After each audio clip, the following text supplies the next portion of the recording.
જામનગર શહેરના હૃદયસમા ઐતિહાસિક લાખોટા તળાવમાં મોટી સંખ્યામાં કાચબા મૃત હાલતમાં મળી આવતા તંત્ર દોડતું થયું છે। પ્રાથમિક દ્રષ્ટિએ તળાવનું પાણી દૂષિત થવાના કારણે આ કાચબાઓના મોત થયા હોવાની આશંકા વ્યક્ત કરવામાં આવી રહી છે। તળાવના પાડ વિસ્તારમાં મોટી સંખ્યામાં કાચબા મૃત હાલતમાં તરતા હોવાની જાણ થતાં જ મહાનગરપાલિકા દ્વારા તાત્કાલિક જરૂરી કાર્યવાહી શરૂ કરાઈ હતી।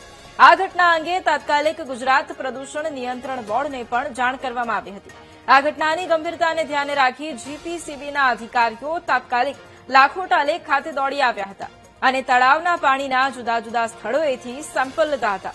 આ સેમ્પલોને વધુ તપાસ અર્થે ગાંધીનગર લેબોરેટરીમાં મોકલવામાં આવ્યા છે।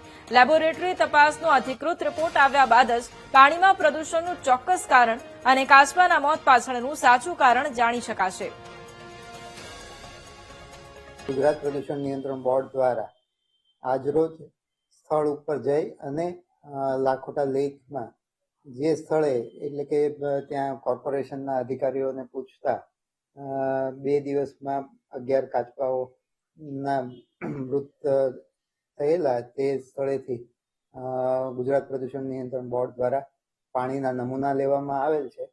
તેમજ ગુજરાત પ્રદૂષણ નિયંત્રણ બોર્ડે જામનગર મહાનગરપાલિકાને સૂચવેલ પણ છે કે આ અંગે જે કંઈ કાચબા છે એમના પૃથ્થકરણ માટે ફિશરીઝ ડિપાર્ટમેન્ટ મારફતે પણ તપાસ કરાવે।